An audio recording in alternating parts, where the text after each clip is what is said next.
Halo Pak, Halo, gimana kabarnya Pak? puji Tuhan sehat. Sehat, puji Tuhan. Kayaknya kita perlu tos dulu nih. Tos. Ya, terima kasih Pak sudah hadir di podcast kita kali ini. Iya, saya juga terima kasih bisa ketemu dengan Guntur, bisa ya berbincang-bincang. Iya.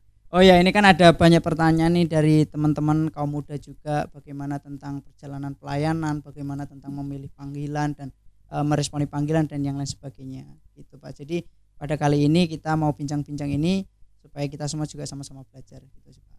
Iya, baik. Iya. Tapi kayaknya kita sapa dulu teman-teman di Iya. lapangan. Halo teman-teman, pada kali ini kita akan podcast bersama Bapak Rensio Sinaga. Thank you buat teman-teman yang sudah play video ini atau podcast ini.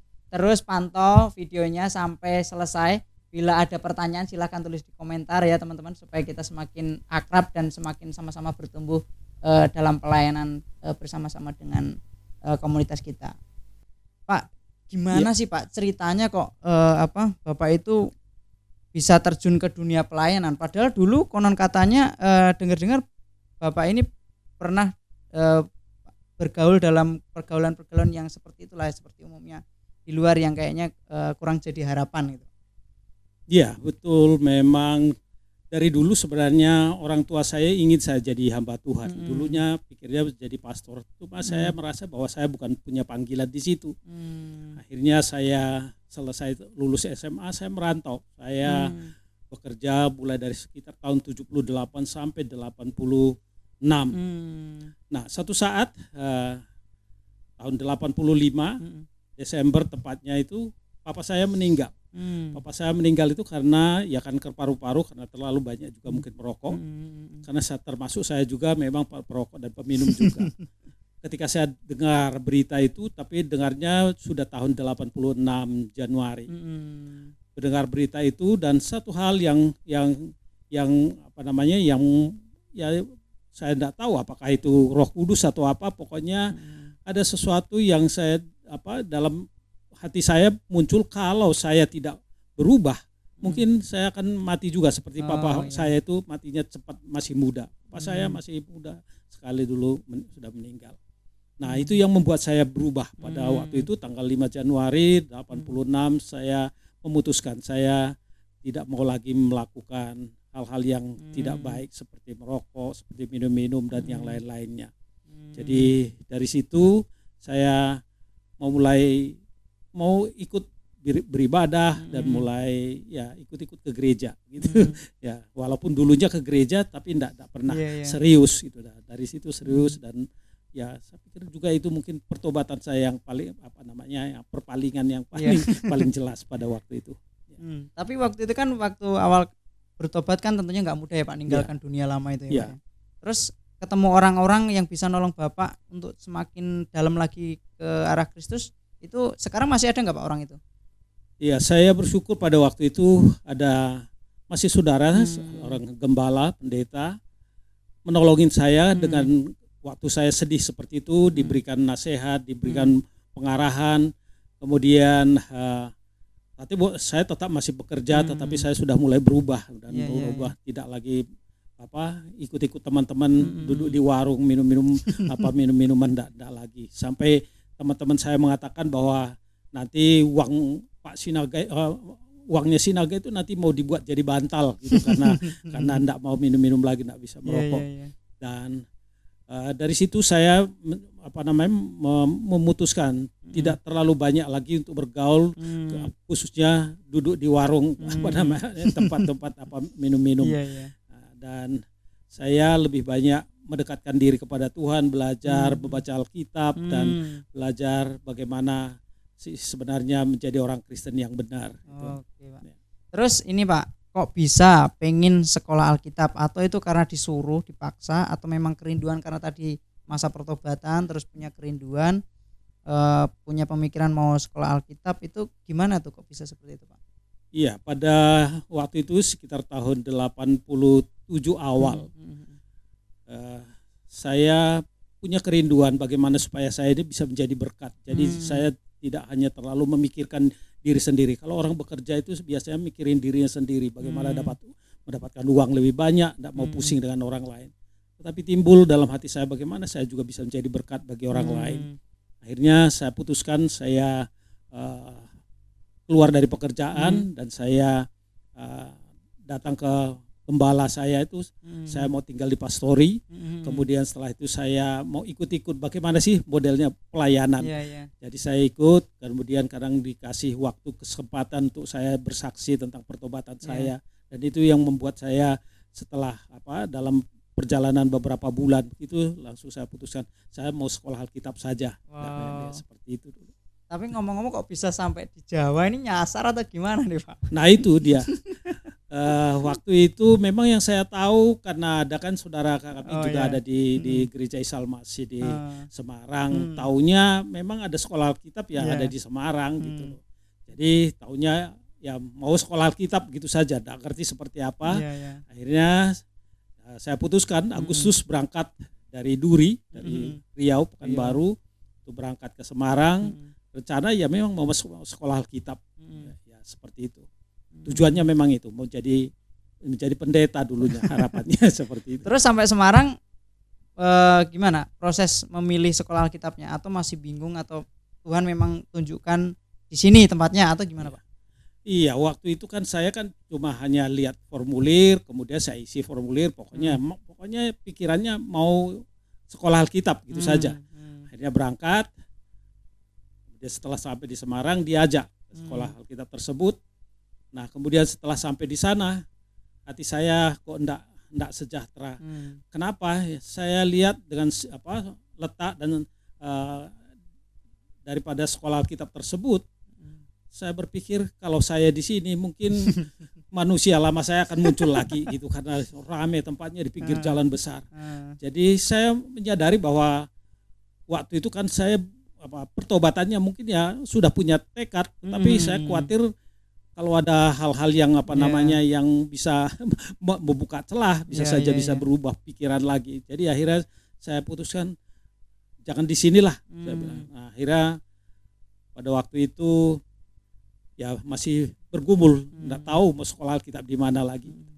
Nah, satu saat saya diajak ayo ikut ada persekutuan di sana, diajak ke Kudus pada waktu itu oleh saudara saya. Diajak ke sana, ketemu dengan Pak Bambang dan bercerita tentang ada pos pesat gitu. Dan saya juga enggak ngerti apa pos pesat. Pokoknya sekolah Alkitab yang baru dibuka. Nah, kalau tertarik besok datang ke Ungaran untuk bisa supaya nanti mendapatkan penjelasan yang yang lebih detail. Akhirnya besoknya ya saya diantar oleh saudara saya ke Ungaran, ke Bukit Doa, Bukit Semane. Dan di sana saya diberikan brosur, saya baca-baca, dan di situ saya salah satu dalam kebimbangan karena dijelaskan ini pelayanan desa. Nah, saya pikirkan saya ini orang desa mau ngapain masuk desa lagi? Ya mestinya ya ke kota gitu. Tetapi ketika saya berenung-renungkan itu, saya baca di brosur itu. Jadi ada tulisan di situ, jika pada hari ini engkau mendengar suaranya jangan keraskan hatimu. Wah, itu membuat saya jadi rupanya memilih-milih tempat dengan itu mungkin itu termasuk juga untuk masalah hati gitu. Iya Pak. Akhirnya kami pulang, saya berdoa Semarang, akhirnya saya putuskan saya mau masuk di pos pesat itu walaupun saya tidak pernah tahu seperti apa itu pos pesat. Jadi itu sih sebenarnya langsung saya ambil keputusan seperti itu. Walaupun mungkin pada waktu itu ya enggak ngerti memang mau apa sih pokoknya sekolah Alkitab karena memang enggak ngerti apa-apa tentang hal apa itu pos pesat pada waktu itu. Ya, tapi yang serunya Pak di titik ngambil keputusan ini Pak, ya kan itu bagian penentu. Coba kalau Pak Aren itu enggak ngambil keputusan itu, misalkan ya mungkin bahasa ininya mengeraskan hati dan memilih yang lain, enggak masuk di pos pesat misalnya. Ya mungkin lain cerita Pak ya. Mungkin lain lagi cerita, mungkin bisa pulang lagi gitu loh. Karena memang masih pikir kadang-kadang ya karena sempat juga berpikir kalau pulang juga masih punya ongkos kok, masih punya uang di kantong itu jadi apa-apa kalau memang enggak ada sekolah kita ya balik lagi gitu.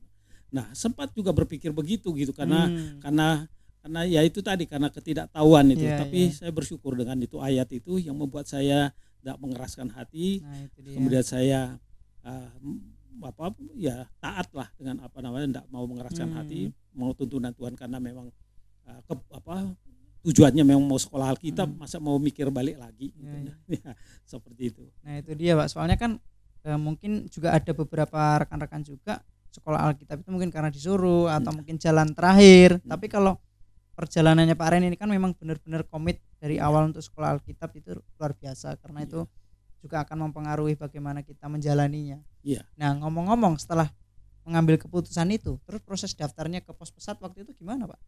Ya saya memang daftarnya ya daftar sekalian setelah saya putuskan mau masuk di pos pesat, saya diantar sama ya saudara saya yang di Semarang, di pendeta di Gereja Isa Al-Masih, diantar ke Bukit Getsemane, dan kami tinggal di sana ber9 orang pada waktu itu.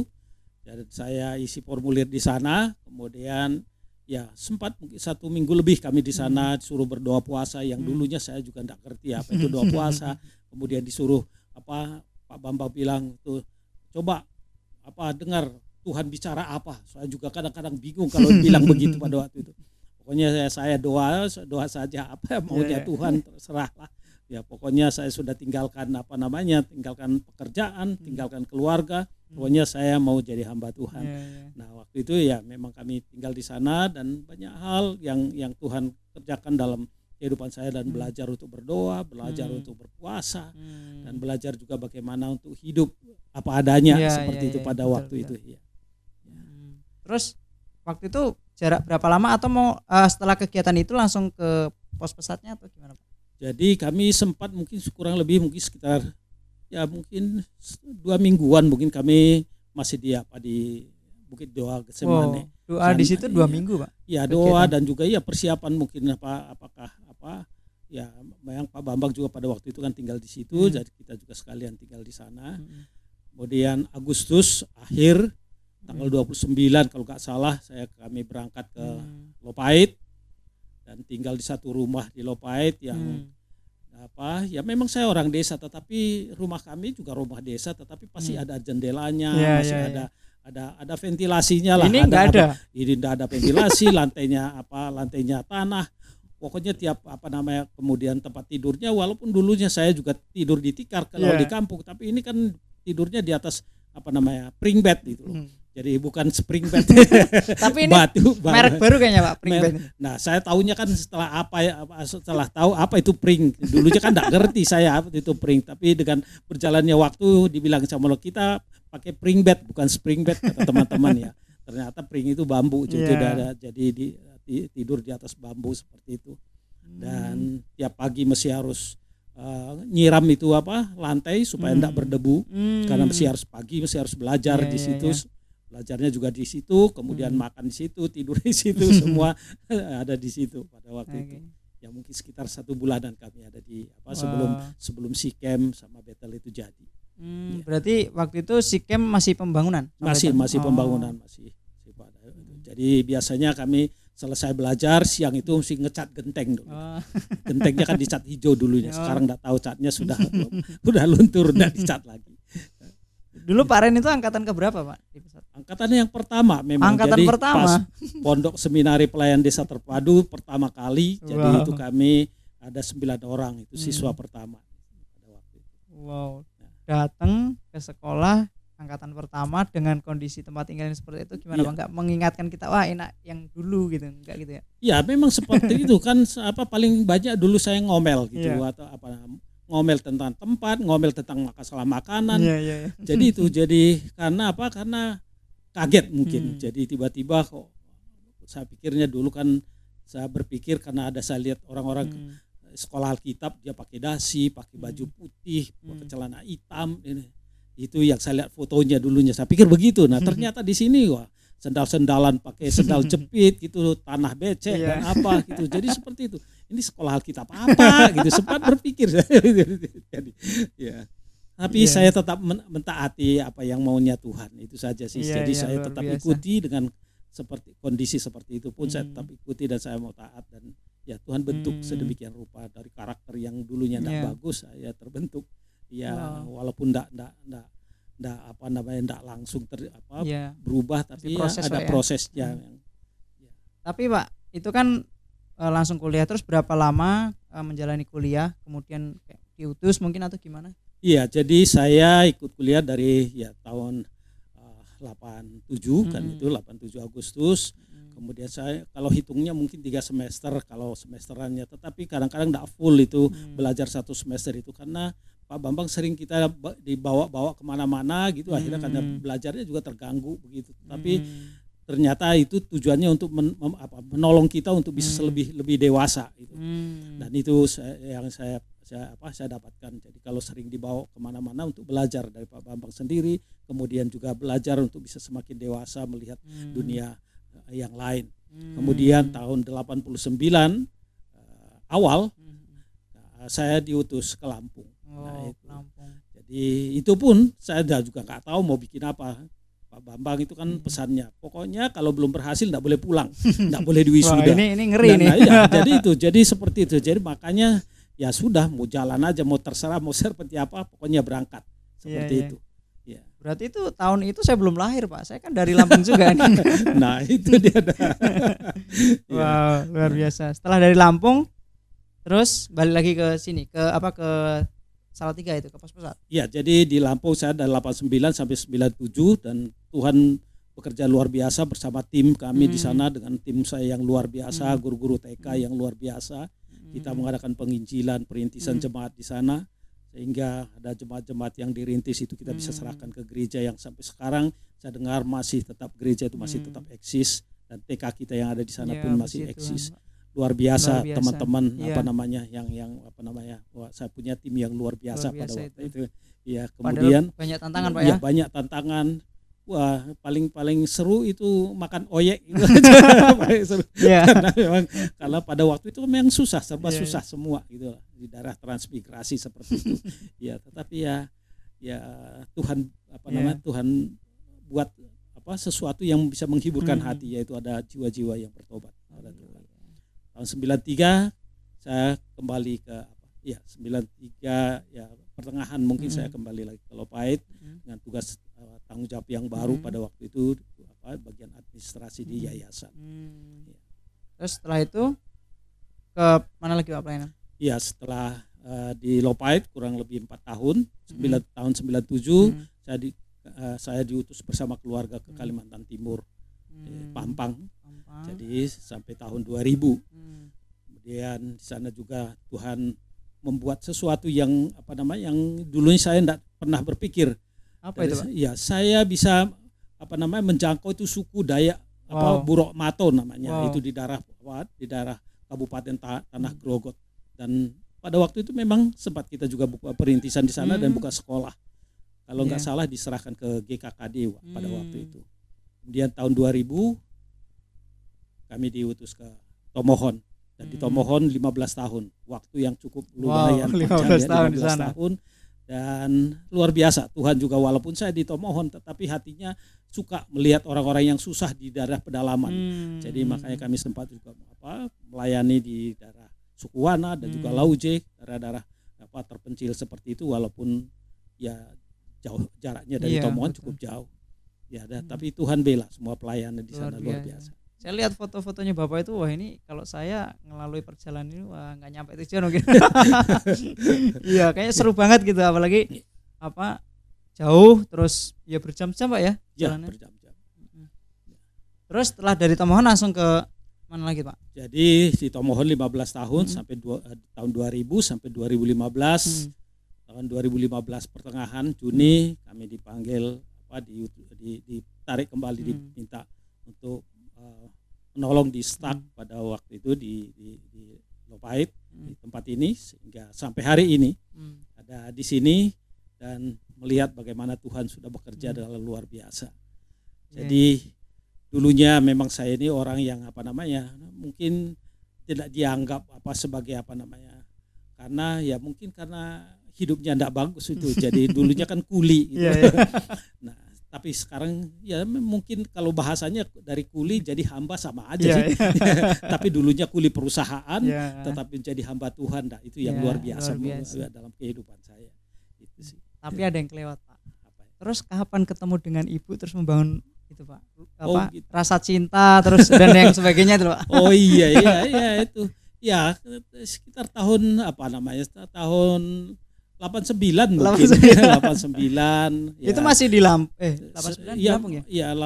ya 88 mungkin 88 sebelum saya ke Lampung ketemu dengan Ibu Nadi, karena memang Ibu Nadi juga ada di sini dulunya. Itu apa membantu untuk memuridkan itu ada guru TK yang pertama kali ya. Jadi ya ketemu dan ya dari ya apa namanya dulu kan namanya itu dari mana datangnya lita. Nah dari mana datangnya, dari mata turun ke hati ya, lihat ya akhirnya ketemu dan ya ngomong gimana apa namanya kalau kita kita jalin suatu hubungan yang lebih serius gitu. Ya kalau memang mau serius ya kenapa tidak? Tapi ya kita berdoa dulu, minta tuntunan Tuhan. Ya ternyata Tuhan tuntun sedemikian rupa sehingga tahun 92 kami menikah. Luar biasa. Ya. Jadi ya dari soal perubahan hidup sampai Tuhan atur tentang keluarga juga ya Pak, luar biasa itu perjalanan. Dan sekarang kayaknya gabung di tim apostolik Pak ya? Iya. Jadi setelah sudah cukup lama, kita juga sudah untuk mungkin kurang lebih saya 30 tahun di Pesat ya, dan waktunya untuk bagi yang muda-muda untuk bisa meneruskan apa yang sudah dirintis, apa yang sudah dibangun. Memang belum sempurna, tetapi sudah ada dasar, sudah ada fondasi yang mungkin bisa dilanjutkan untuk bisa lebih besar lagi, lebih dahsyat lagi untuk ke depan. Luar biasa. Pak, sebelum kita closing nih, ya sebelum kesimpulan nih, pasti kan sekian tahun melayani itu kan pasti banyak kendala Pak. Tantangan apa yang menurut Bapak itu tantangan terberat yang Bapak alami Pak? Tantangan terberat itu sebenarnya kadang-kadang diri saya sendiri, kadang-kadang. Jadi kadang-kadang kalau ada masalah gitu, saya pikir kadang-kadang saya merasa apakah Tuhan berkenan atau tidak ini. Kadang-kadang masih begitu. Jadi kadang-kadang tantangan dalam pribadi itu malah lebih berat daripada tantangan untuk mendaki Gunung Lauje sama suku Wana gitu loh. Tantangannya dalam diri itu. Nah, kadang-kadang ada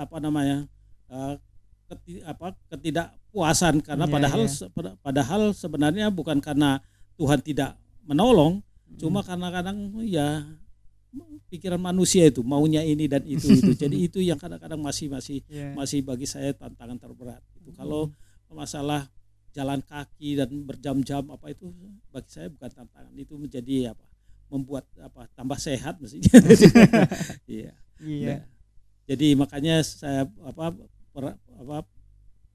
berharap juga kepada yang muda-muda ya mesti menata hati, karena masalah hati ini makanya Amsal mengatakan jagalah hatimu dengan segala kewaspadaan, karena dari situlah timbul. Nah, jadi kan kalau kita tidak ada kalau kita bermasalah dengan hati, masalah kehidupan nanti akan bermasalah juga. Iya, betul Pak. Iya. Luar biasa. Ini Pak, tadi kan ada di ayat tadi kalau artinya kita mau mengeraskan hati atau memilih jalan Tuhan ya. Jadi mungkin Bapak bisa sampaikan lagi seberapa itu mendorong dan membuat Bapak berkobar berkaitan dengan itu. Iya, jadi saya juga mesti sampaikan kepada yang muda-muda, kalau memang kita sudah mengambil keputusan untuk melayani Tuhan, ya tetaplah komitmen dengan pelayanan itu, karena bagaimanapun Tuhan sudah menetapkan kita ada di situ. Jadi jangan berpikir lagi kepada hal-hal yang lain, karena itu kan termasuk nanti pengerasan hati itu, karena berpikir dengan hal yang lain di luar daripada apa yang Tuhan mau. Wow, luar biasa. Jadi kita juga berharap teman-teman yang muda siapapun ya yang satu komunitas dengan kita tetap semangat dan terus artinya mendengar Tuhan ya, mendengar suara Tuhan, dan hati kita tetap melekat sama Tuhan. Iya, betul. Iya. Terima kasih Pak, udah sharing banyak dan sangat seru nih Pak. Dari awal sampai sekarang nih ceritanya nih. Ini sangat luar biasa. Berharap juga ada di antara kita ini juga semakin terbakar semangatnya dalam melayani itu. Iya, saya berharap dan berdoa supaya semua kita mungkin punya latar belakang yang tidak bagus. Tetapi ketika kita memberi hidup kita kepada Tuhan, Tuhan akan memakai kita dengan caranya sendiri. Jadi jangan pernah lelah, jangan pernah menyesal menjadi hamba Tuhan. Jadi pelayan menjadi hamba Tuhan itu adalah suatu pilihan yang tepat, yang menurut saya. Jadi jangan lagi, kalau mungkin masih ada yang menjadi kuli sekarang ini, ya sekarang jadi hamba Tuhan saja gitu. Mana tahu ada yang masih yang mendengar gitu, yang masih bergelut di dalam pekerjaan apa, tapi coba dengar suara Tuhan. Betul, barangkali Tuhan berbicara lain. Untuk bisa melakukan sesuatu bagi kemuliaan nama Tuhan. Luar biasa. Kayaknya cukup sampai di situ, Pak. Kita sapa teman-teman juga.